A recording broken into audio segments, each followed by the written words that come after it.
In case you have missed it, I have made an announcement to the elders of this church and to the congregation, to the public generally, that I have accepted a position as the senior pastor of the First Presbyterian Church of Lakeland, Florida. And sometime at the end of next month, Seal and I will be moving to Lakeland.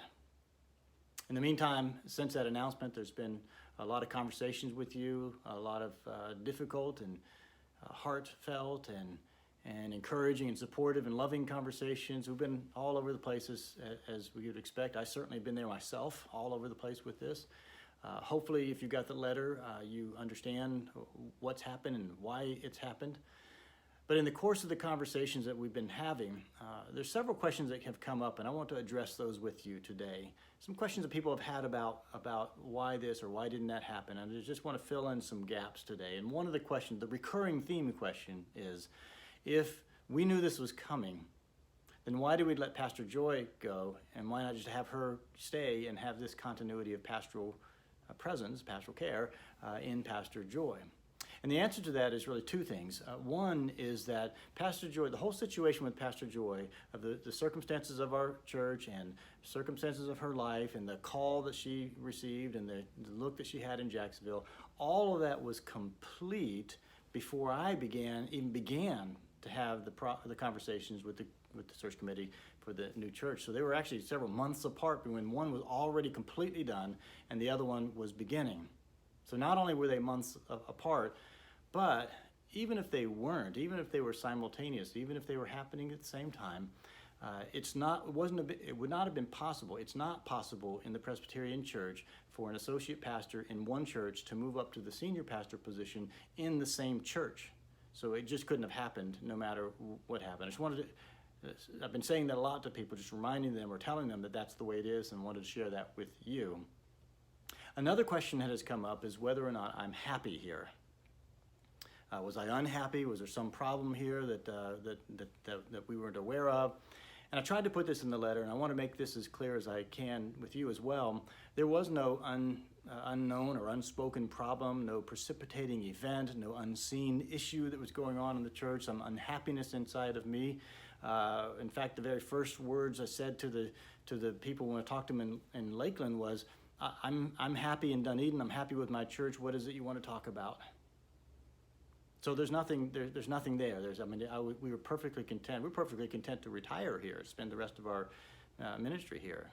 So I just wanted to address it because that has come up again. And then the other question that seems to be a kind of a refrain is, what happens now? What happens to us? What happens in Dunedin? What happens to St. Andrews?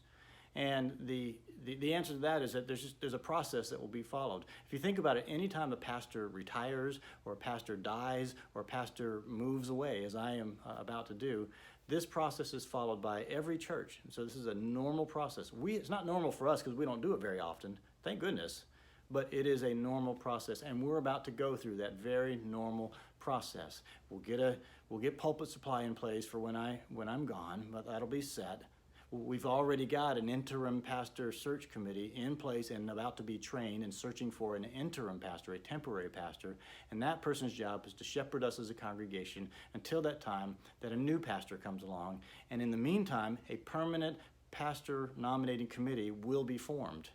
And so the nominating committee of the church is going to go through a process to get a group of people to make up that pastor nominating committee together and working. And then they have a process they will go through.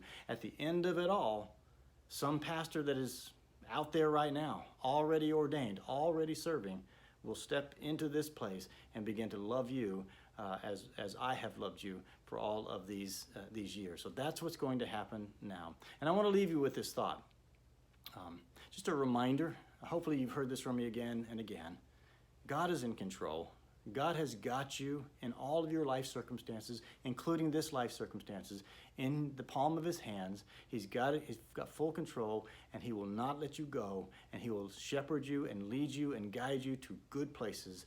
Trust God to take you to good places. There is a pastor out there waiting to come in, and whoever that is, he or she will love you well, and it'll be a new season, and all will be well. That's it for now. I'll try to get some other questions and answers on a sheet of paper somewhere and share that with you. But for now, as always, remember that God loves you and so do I.